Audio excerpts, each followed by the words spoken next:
Assalamu alaikum wa rahmatullahi wa barakatuh. Bismillah ar-Rahman ar-Rahim. We will have still a part that is remaining from the previous session. If you remember, the previous session was about practical issues. We talked about several topics. One of them was evaluation. And the last one is called debugging learning algorithms. So inshallah, we will cover that, and then we will start a new session also today, inshallah. Right. What do you mean by debugging learning algorithms? I think you are familiar with the word debugging, right? What is debugging? Finding the problem is debugging?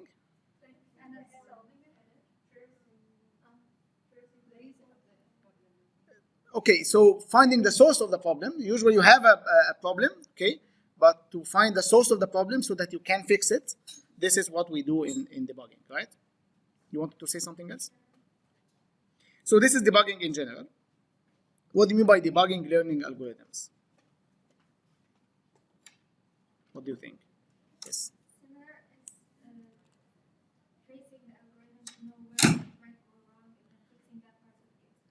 Yes, so you might need to implement one of the models, right?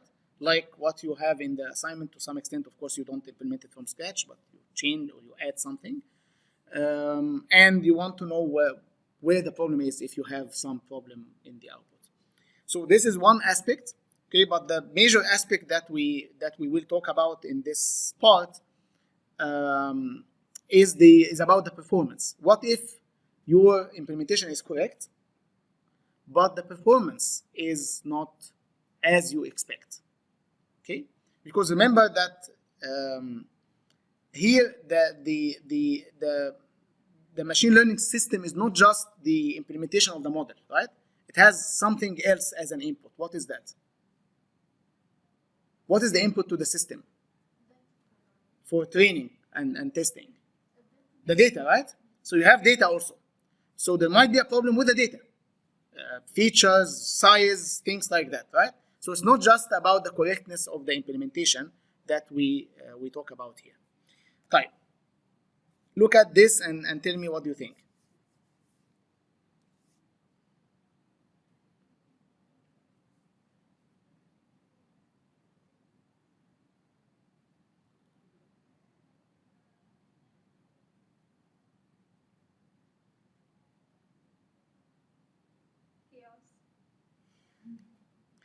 So machine learning is about just pouring the data in some sense and getting the answers. And what if the answers are wrong, which means that the predictions or the output of the system is not good?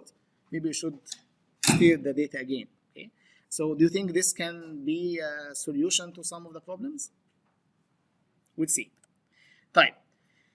As I said, debugging, you have implemented a learning algorithm, you try it on some data, you get really bad performance, and you want to know what's going on. What's the problem? So there might be many problems, right? The data might be too noisy, the learning model might be not the right model for your problem. Maybe the problem is too hard, you need more support in terms of data, for example. Maybe the implementation is buggy. So there are many sources of errors here that might lead to bad performance. So in this session, you will not see a concrete algorithm of what you should do, but some guidelines, some heuristics or some hints on when you see some problem like that, there might be some options to try to fix that problem. Okay, so that's what we will discuss.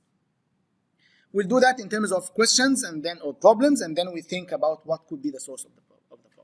So the first one, you might have a problem with generalization to test data. What do you mean by that? When we have a problem in generalization, okay, what does that mean? Maybe we have an overfitting, but I mean in terms of performance.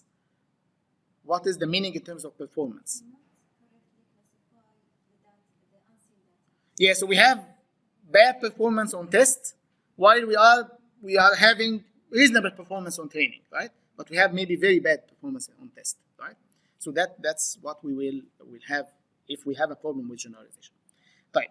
The first debugging step here is to see if you can fit the training data or not. Can you really overfit the training data or not?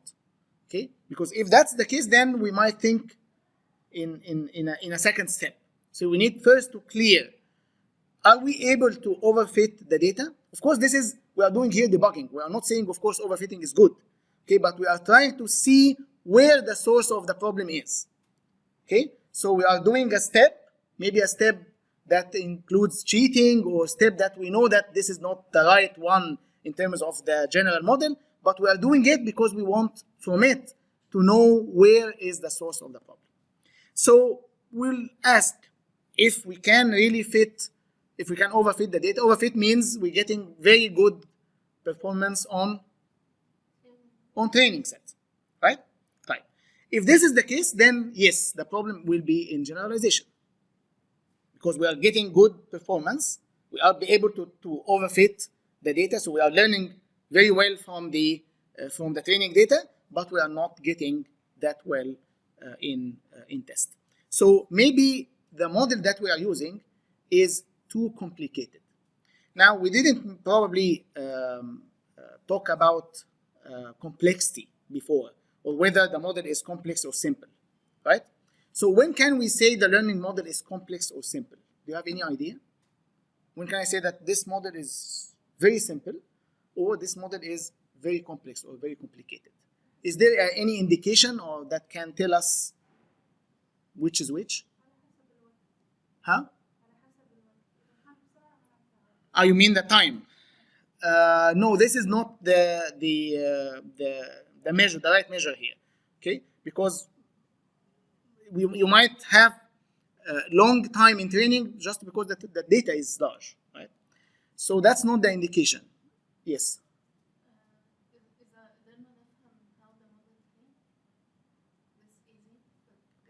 We need a simple way to simpler way than that. Okay, what is the model? The model is parameters, right? The model is represented as parameters, right? So when can we say that this is a simple model and this is a complex model? The number of parameters. If the number of parameters is very few, like 3, 4, 10 parameters, that's simple. If we compared it with a model that has millions of parameters, and we will see, inshallah, later that there are models that have millions of parameters. Okay, of course, the one that has million parameters will be much more complicated, much more complex than the simple one. Now, which one of these you think will need more data? The simple model or the complex model? Simple or complex? You know the next question, right? Why? So whoever says complex, why is that? You said complex? Yeah, why? Yeah, there are many parameters, right? In order to really learn the good values for the parameters, then you need lots of data. Right? That's intuitive, right? But if the model is simple, if we have just 2 parameters, we might learn these parameters from a small amount of data, right? So if we are not generalizing well, maybe one of the reasons is that we are using a complex model and we don't have enough data. Okay, so maybe you should try either simpler model, right? Or you add data. Okay, so maybe, so the source of the problem here is that one of these two, or can be one of these two, whether the model is complex, so maybe you need to try a simpler one, or you add more data so that you can learn better. The model can learn better values for the problem. Okay, now if we cannot, so this is if we are able to overfit. So we learn from the training, but we don't generalize. Okay, but it might happen also if that's not the case. If you are not overfitting, if we are not getting very large or very high performance on the training data, then there is a problem with the representation. What do you mean by the representation? The data representation, right? How the data is represented usually in machine learning? I mean, what is in the matrix? features and feature values, right? So maybe we need better features. We are not learning because the features that we are using are not good enough for the problem that we are solving. Okay, or better data. Maybe the data that we have are noisy. The measurements that we are using are not accurate. So we will not, if they are random, we will not be able to learn anything, right? So maybe better data, maybe we need better features. And you hear the word maybe a lot, right? Because there is no clear idea about what exactly you should do, but these are just guidelines. Right. Now another question, if it happens that we have a big mismatch between train and test. So you are doing well in training, but you are doing very bad in test. Okay, what could be the reason here? This will get us to the cartoon that you saw. Okay, let me explain this. You know that the data comes from a specific distribution, right? We talked about that very early in the course.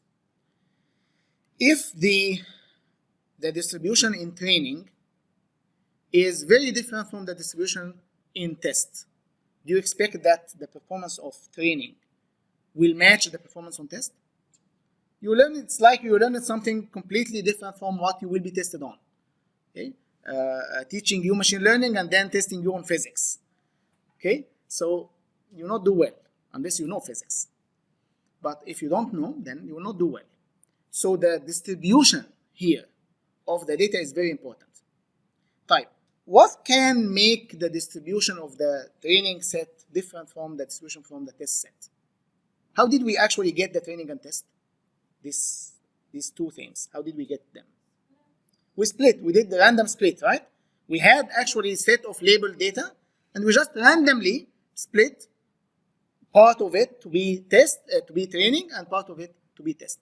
Can it happen by chance that the distribution is very different? Yes, it can happen. In the extreme case, all positives will go in one set and nothing in the other. Of course, it's very rare, but something like that can happen, right?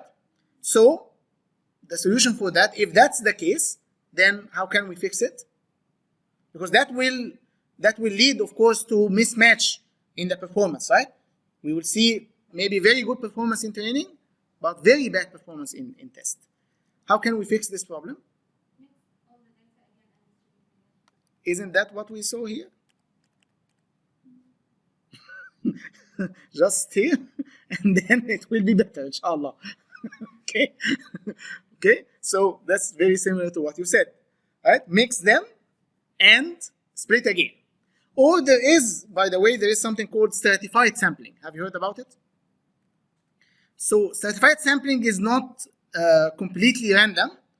You do it randomly, but you make sure that the distribution will be the same.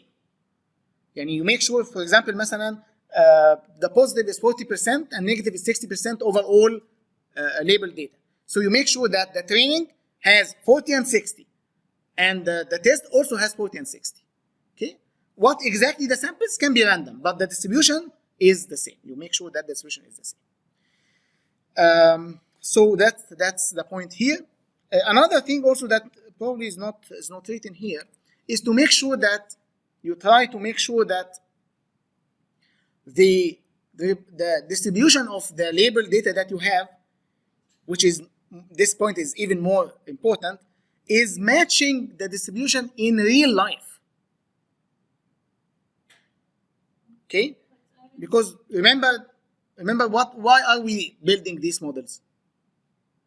For the exam, for the quizzes and homeworks? No, right? We're not learning that for just learning. We are learning that so that we can build machine learning systems that will use these models in reality.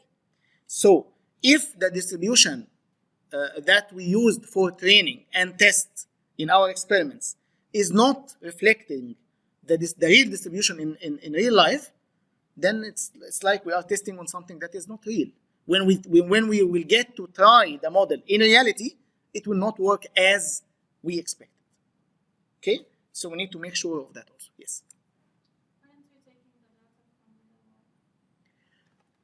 Theoretically, yes, but there are many ways of getting this data.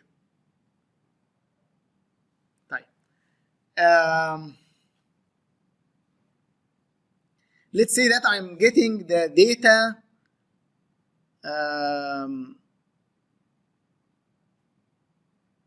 about habits of purchasing in supermarkets. Okay. Can I get the data only from mails? It came from the real life, right? But only mails. Or most of them are mails, right? Instead of getting random sample from everybody. Type. I can get 50% males and 50% females. How about ages? Are we getting from all the distribution of ages? How about time? Maybe the type of people who are going at night time for supermarkets are different from those. Okay, so you got the idea. Okay, so you have to make sure that the data that you collect are actually reflecting the actual distribution. Clear? Type. Another problem, or another question now, is learning algorithm implementation correct? So here we are talking about correct implementation. How can I know that my implementation is actually correct or not if I'm getting some bad results? Maybe the bad performance is because of the data, not because of the implementation, right? So how can I know? So one way, there are multiple ways here to do the debugging. One way is to measure the loss rather than accuracy. What do we mean by that? Usually in machine learning, we are trying, when we are training a model, we are trying to minimize the error, right? We are trying to minimize the error, which we call the loss, if you remember in the beginning of the course. And we will use this loss function a lot in the second part of the course. But we are generally we are minimizing the loss, right? Minimizing the loss. But when we compute, when we measure the performance, sometimes we use accuracy, sometimes we use F1. Okay, even the loss might not translate directly to the accuracy, as you would see later, inshallah.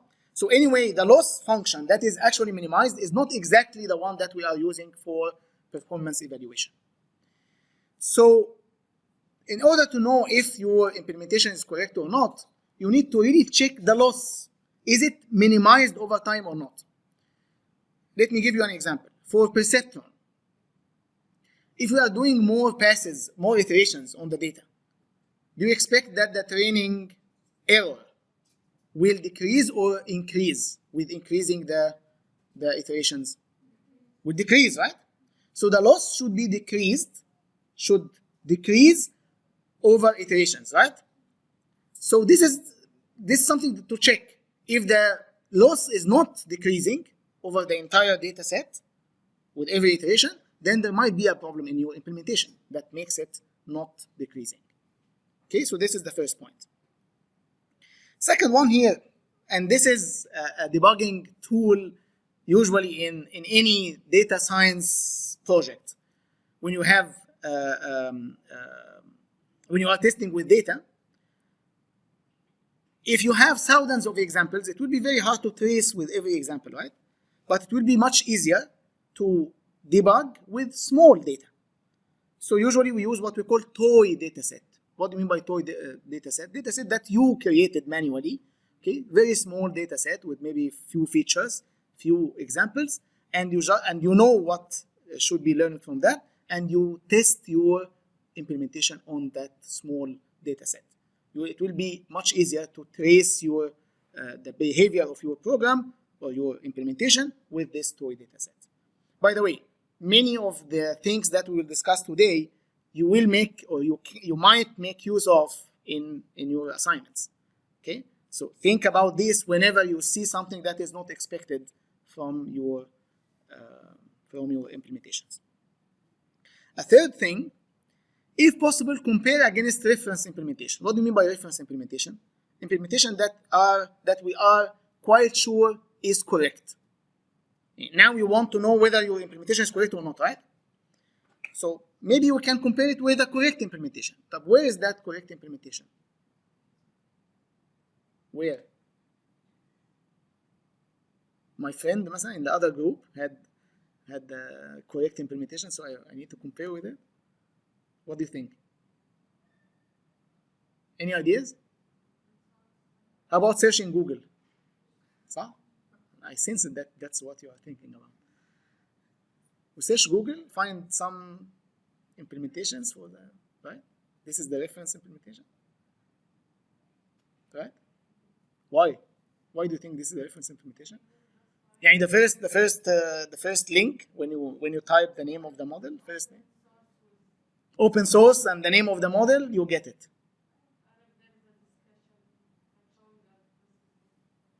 Okay, maybe a student of another course is doing it. Is that the reference for you? Are you sure that this is correct? So Google is always correct?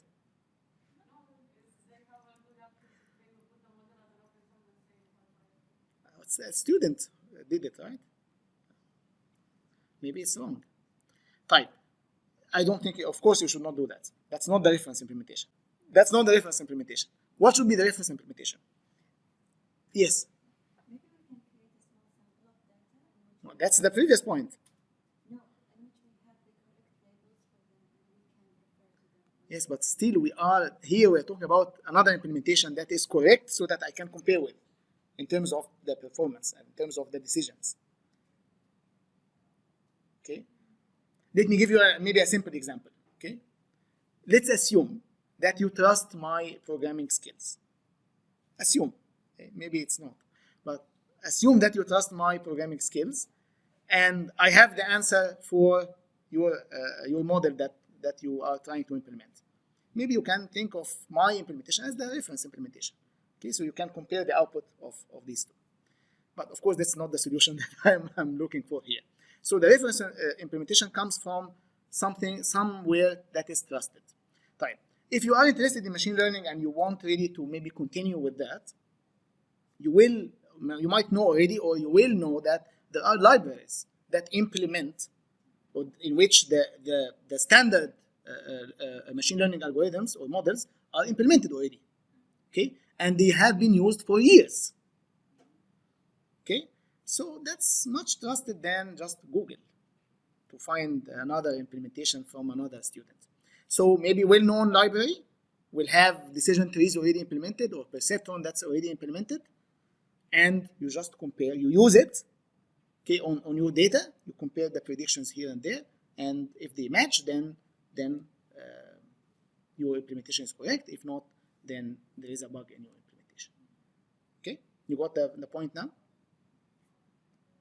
So why are we not using these libraries? Why not? ليه العذاب يعني؟ صح؟ معذبنا وimplementation. Why? Why not using them وخلاص يعني؟ مش هيبقاش وجع قلبي. صح؟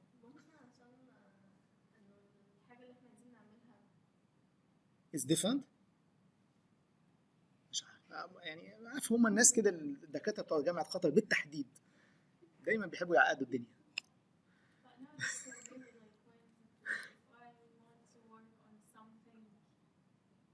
customized يعني you need to make it special يعني special version. لا بس I'm talking about like مثلا in the future in the companies, do they ask us to like actually implement the algorithm, or we can use these libraries? Like these libraries are very good question. More mature, of course, and more trusted, right? Yeah. So any idea? Why are you here in any class in the university? To use a ready-made systems? You are in computer science to use a ready-made system, like anyone else, or you are learning something different. Maybe we're learning the basic ones so that later on we can implement our own new algorithm. That's one. And second, when you implement something, you will understand it more. You will really understand it more, right? Than just using it. Okay, so that's the goal of learning. Is to learn, not to use. Okay, using. هجيلك والله أنا يعني I'm like you يعني I was a student by the way, wasn't born يعني university instructor. I was a student and I had these questions in mind. That's why the answers are ready.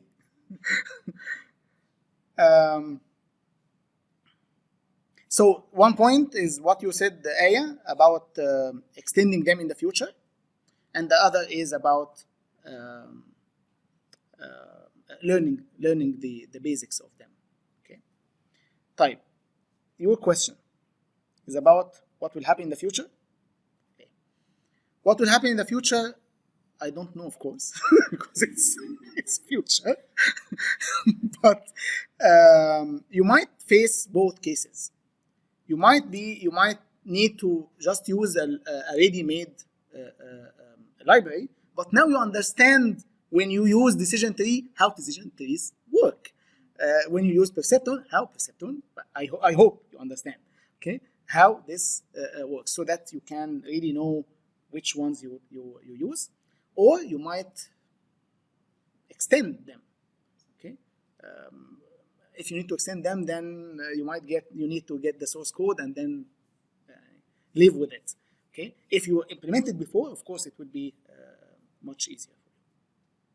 Okay. Any other questions? So it's not just making your life harder; it's making your learning better. Exactly.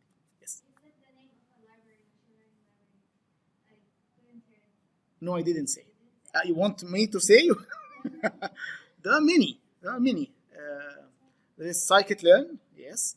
There is now PyTorch. There is TensorFlow. Many. Okay, but you will never use any of them for the course, for the reasons that I justified. I hope. Okay. I answered it already. Okay. Any other questions in your mind? Are you okay? Okay, type. Let's get to the next one. Is representation adequate? Now, we want to see whether the representation of the data is good enough or not. Okay, again, what is the representation of the data? The features. Okay, are we representing the examples in the way that will help us solve the problem or not? Are the features really relevant to the problem or not? So if you cannot fit the training data, you might need better features. I think we discussed that actually in the previous slide also. Now, another way to know if you have good features or not, or whether you need better features or not, is to do this trick. You have the training data, right? You add to it what we call a cheating feature. What is the cheating feature? It's a copy from the label. It's just a debugging tool, okay? So you will not do that for reality, okay? But you will do it just to see whether how good your features are. So you will add a new feature that is just a copy of the label, right? Now, how good is that feature? Perfect. You cannot imagine better feature than this, right? Now, add it to the data. Let your learning model learn the model. Your learning algorithm learns the model. Okay? What if this model was not good enough? Type. Before that, what do you expect when we add this? Of course, it should have high performance. This is the ultimate perfect feature that you are looking for, and you should make use of it, right? So you expect that you should get the highest performance ever, because there is something in the data that is, it's like seeing the answer in the exam questions, right? The answer is besides the question. You should use it, right? Yes. Won't the algorithm see it as another feature and not as the answer? Of course. So how does it But do well if it's just another feature? okay, right. Good, very good question. If it was decision tree. Let's take perceptron example. Okay, what is the perceptron model? It's a set of weights, right? I hope that you know now. One weight per feature. So we have a weight per feature, right? But if I add this feature, of course the algorithm doesn't know, right? Doesn't know that this is the perfect feature, of course. but we have a learning model, right? The model is learned. We are learning from the data. Type, what do you expect from the perceptron model to have when we have this feature? Now we said that we have a weight for each feature, right? Now we have a perfect feature. What should be the model? If I added this feature to the data, what should be the model at the end? What should we expect? Very high weight for this feature, very high weight. And how about the others? Maybe 0. Right? That's if your implementation is correct. Okay? So that's what you should expect. And how about the other features in this case? So let's see. If we get near 0 error, what does that mean? خلاص, the model picked this feature.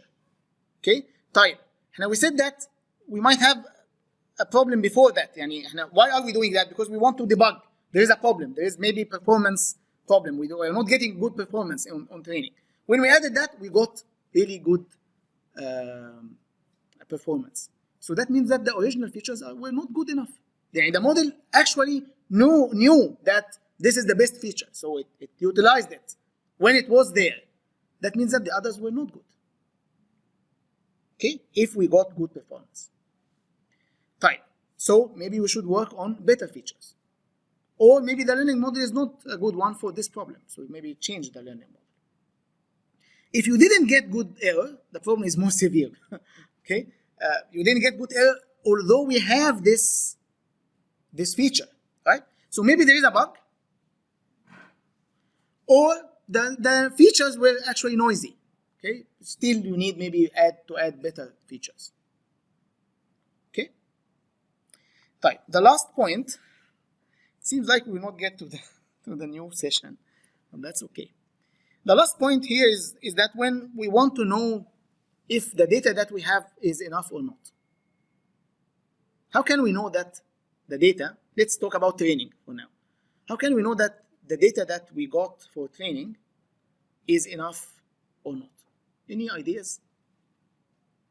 Yeah, let's say that we have 100 labeled examples. Okay, I want to know if I collected, because collecting data is expensive, right? Expensive in terms of time, effort, money, sometimes, of course, most of the time. Okay, except if we are in a big company that collects the data from the users. But it is expensive, right? So we want to know from what we have whether adding more data will worth it or not. Any ideas? How can we do that?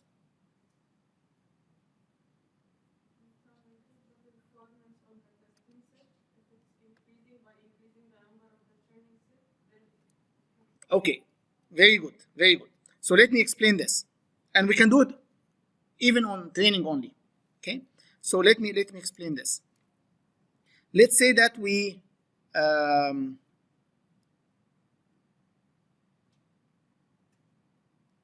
okay, let's say that this is the training size. Okay, and this is whatever the performance that we are measuring. Okay, let's say accuracy for now. When we have 100% of the data, sorry.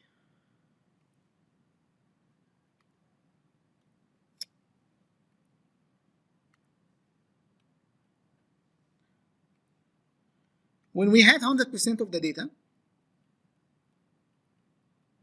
the performance, let's say, was something like maybe 0.8, 0.9. Okay? Type. I want to check what will be the effect of changing the size of the data, right? So I will try 90%.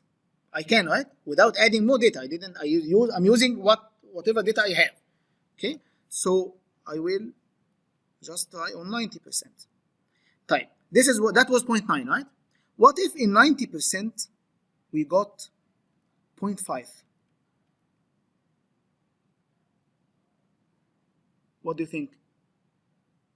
Do we really need more data or not in this case?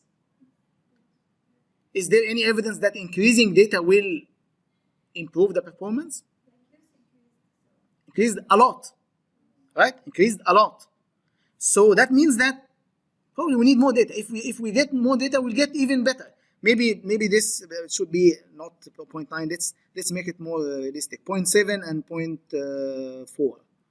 Okay, so by just a 10% increase, we jump from 0.4 to 0.7. So maybe with more, we'll jump also, right? But what if we did that, but we got 0.68?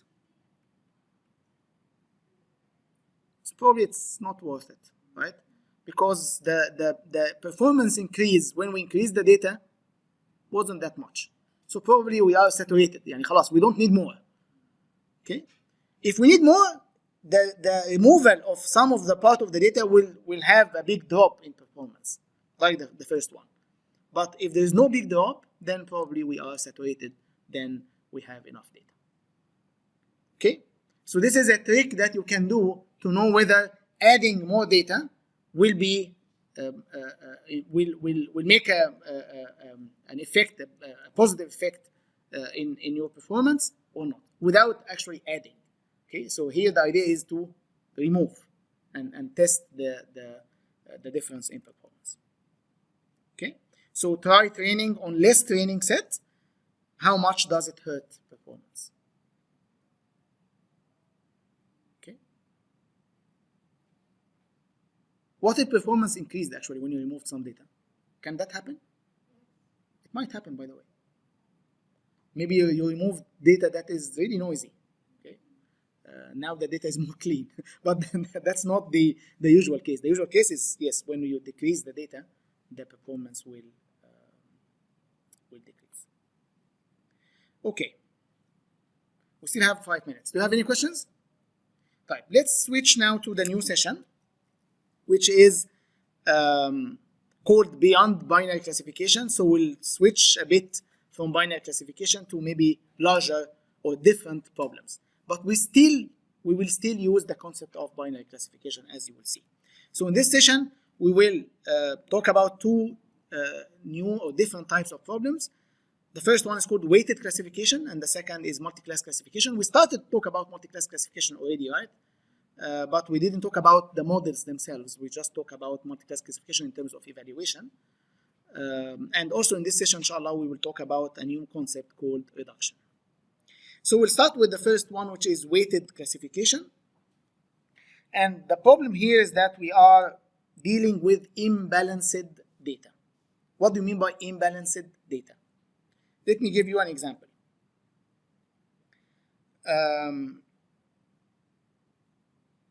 You know, when we do the transactions using credit cards, right?